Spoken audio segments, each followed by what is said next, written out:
Praise the Lord. ஆண்டவராகிய இயேசு கிறிஸ்துவின் நாமத்தினாலே இந்த 40 நாள் ஜெபத்தினுடைய 12வது நாள் உங்களை சந்திப்பதிலே நான் மிகவும் மகிழ்ச்சி அடைகிறேன். நிச்சயமாகவே இந்த 40 நாட்கள் முடியும் போது ஒரு பெரிய மகிமையை ஆண்டவர் நம்மை காண பண்ணுவார் என்கிறதிலே எந்த சந்தேகமுமே இல்லை. இன்றைக்குள்ள வசனத்தை நம்ம தியானிக்க போகிறோம். ஆதியாகமம் 12ஆம் அதிகாரத்தினுடைய 2வது வசனம். நான் உன்னை பெரிய ஜாதியாக்கி உன்னை ஆசீர்வதித்து உன் பேரை பெருமைப்படுத்துவேன், நீ ஆசீர்வாதமாயிருப்பாய். கர்த்தருடைய பிள்ளைகளே, ஆபிரகாமை பார்த்து ஆண்டவர் ரொம்ப அழகாய் ஒரு வார்த்தை சொல்லுகிறார். நான் உன் பேரை பெருமைப்படுத்துவேன். தன் பேர் பெருமை அடைய வேண்டும் என்று ஆபிரகாம் எந்த இடத்திலும் நினைக்கவே இல்லை. ஆனால் ஆண்டவர் வாக்கு கொடுக்கிறார், நான் உன் பேரை பெருமைப்படுத்துவேன். இன்றைக்கு இந்த சத்தத்தை கேட்கிற ஆண்டவருடைய பிள்ளைகளை சுற்றி இருக்கிற சொந்தங்கள் எத்தனையோ பேருடைய பெயர் பெருமைப்படுத்திருக்கலாம். உங்களை சுற்றி வேலை செய்யாதவர்கள், இன்னும் நிறைய பேர் வித்தியாசமான நிலைமையிலே இருக்கிறவர்களுடைய பெயரெல்லாம் பெருமைப்படும் போது, இவ்வளவு உழைத்து இவ்வளவு பிரயாசப்பட்டு என் பெயர் இன்னும் ஒரு இடத்திலே கூட பெருமைப்படவே இல்லையே, கனப்படுத்தப்படவே இல்லையே. ஆனால் ஆண்டவர் வாக்கு கொடுக்கிறார், சீக்கிரமாய் உங்கள் பேரை கர்த்தர் பெருமைப்படுத்துவார். உங்கள் குடும்பத்தின் நடுவே உங்கள் பேரை கர்த்தர் பெருமைப்படுத்துவார். உங்கள் வேலை ஸ்தலத்திலே உங்கள் பேரை கர்த்தர் நிச்சயம் பெருமைப்படுத்துவார். இது நிச்சயமாய் நடக்கும். ஒருவேளை ஏதோ ஒரு பிரச்சனையினாலே, ஒரு கடன் பாரத்தினாலே, ஒரு சூழ்நிலையினாலே உங்களுடைய பெயர் ஒருவேளை கெட்டு போயிருக்கலாம்.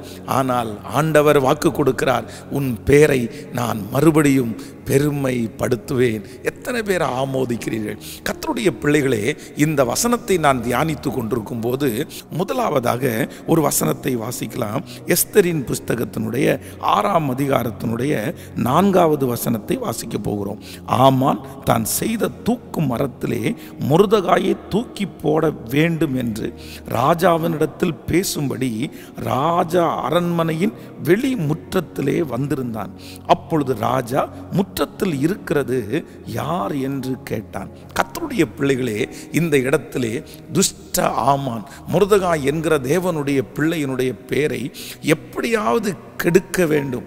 ராஜாவினிடத்தில் போய் சொல்லி, இவன் மோசமானவன், இவனாலே இவ்வளோ பிரச்சனை வருகிறது, இவனை எப்படியாவது தூக்கு மரத்திலே தொங்கவிட வேண்டும் என்கிற ஒரு எண்ணத்தோடு ராஜாவினிடத்தில் இவனுடைய பெயரை கெடுப்பதற்காக ஆமான் போய் நிற்கிறான். ஆனால் வேதம் சொல்லுகிறது, ஆமான் மொர்தெகாயினுடைய பெயரை கெடுக்க நினைத்தான். கர்த்தர் அதை விடாமல் தடுத்தார். இன்று இந்த சத்தத்தை கேட்கிற ஒவ்வொரு ஆண்டவருடைய பிள்ளைகளே, ஒருவேளை நீங்கள் பயந்து கொண்டிருக்கலாம், என்னுடைய பெயரை கெடுத்து விடுவார்களோ, இந்த காரியத்தினால் என்னுடைய பெயர் கெட்டு போய் விடுமோ. ஆனால் கர்த்தர் வாக்கு கொடுக்கிறார், இல்லை, உங்கள் பெயர் கெடுவதற்காக எடுக்கிற முயற்சிகளை கர்த்தர் வீணாக்குவேன் என்று ஆண்டவர் வாக்கு கொடுக்கிறார். நீங்கள் விசுவாசியுங்கள். ஒருவேளை உங்களுடைய பெயர்களை கெடுப்பதற்கு அவர்கள் என்ன முயற்சி எடுத்து எத்தனை வார்த்தைகள் வேண்டும் என்றாலும் சொல்லட்டும், ஆனால் ஒரு நாள் கர்த்தர் உண்மையை தெரிய வர பண்ணி உங்களுடைய பெயரை கெடுக்க முடியாது என்கிறதை கர்த்தர் நிர்ணயம் பண்ணுவேன் என்று இன்று வாக்கு கொடுக்கிறார். இரண்டாவதாக இன்னொரு வசனத்தை கூட வாசிக்கலாம். ஆதியாகமம் நீங்கள் 35ஆம் அதிகாரம், ஆதியாகமம் 35ஆம் அதிகாரம் 10வது வசனத்தை வாசிக்கலாம். இப்பொழுது உன் பெயர் யாக்கோபு, இனி உன் பெயர் யாக்கோபு எனப்படாமல் இஸ்ரவேல் என்று உனக்கு பெயர் வழங்கும் என்று சொல்லி அவனுக்கு இஸ்ரவேல் என்று பெயரிட்டார். கர்த்தருடைய பிள்ளைகளே, ஆண்டவர் இரண்டாவதாக நம்மோடு பேசுகிறார். இங்கே வேதத்திலே யாக்கோபு என்கிற ஒரு தேவனுடைய பிள்ளை. யாக்கோபு என்றால் உங்களுக்கு எல்லாருக்கும் தெரியும், எத்தன் ஏமாற்றுக்காரன். எல்லாரும் அவனை யாக்கோபு யாக்கோபு அப்படின்னு கூப்பிடும்போது ஏமாற்றுக்காரன், எத்தன் அப்படின்ற பெயர் வழங்கி கொண்டே இருந்தது. ஆனால் ஆண்டவர் இந்த இடத்துல ஒரு பெரிய காரியத்தை செய்கிறார். யாக்கோபு என்கிற பெயரை கர்த்தர் இஸ்ரவேல் என்கிற பெயராய் ஆண்டவர் மாற்றுகிறார். திரளான ஜனங்களுக்கு அவன் தகப்பனாய் மாறினான். நான் நம்புகிறேன், நான் விசுவாசிக்கிறேன், இந்த ஜெபத்தில் இருக்கிற ஒவ்வொரு பிள்ளைகளுக்கும் பிள்ளைகளுக்கும் ஆண்டவர் இரண்டாவதாக ஒரு ஆசீர்வாதத்தை கர்த்தர் தருகிறார். உங்களுடைய பெயரை கர்த்தர் மாற்றுவேன். திருடன் என்கிற பெயர் இருக்கலாம், ஏமாற்றுக்காரன் என்கிற பெயர் இருக்கலாம், மோசமானவன் என்கிற பெயர் இருக்கலாம், என்னென்னமோ பெயர்களை வைத்து உங்களை கூப்பிட்டு கொண்டே இருக்கலாம். பட்ட பெயர்களை சொல்லி உங்களை கூப்பிடலாம். உங்களுக்குள்ளே இருக்கிற ஒருவேளை தாழ்வை குறித்து அதை வைத்து உங்களை குறைவாய் பேசலாம்.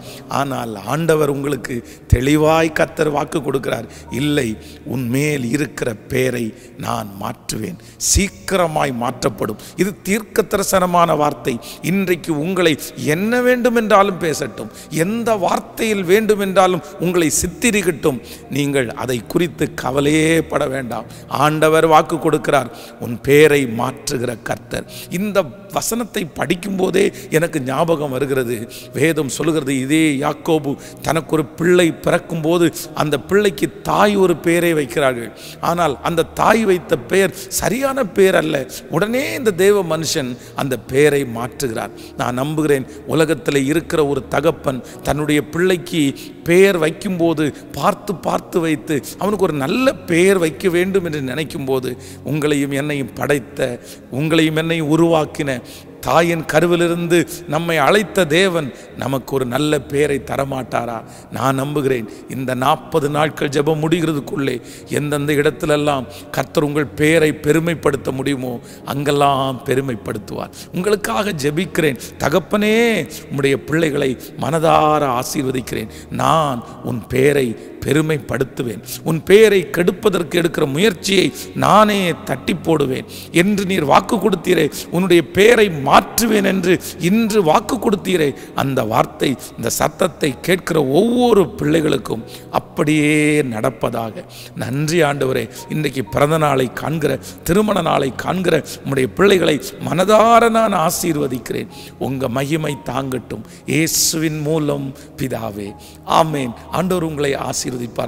விசேஷமாக நமக்கு இன்று ஃபாஸ்டிங் பிரேயர் காலையிலே 10 மணிக்கு இருக்கிறது.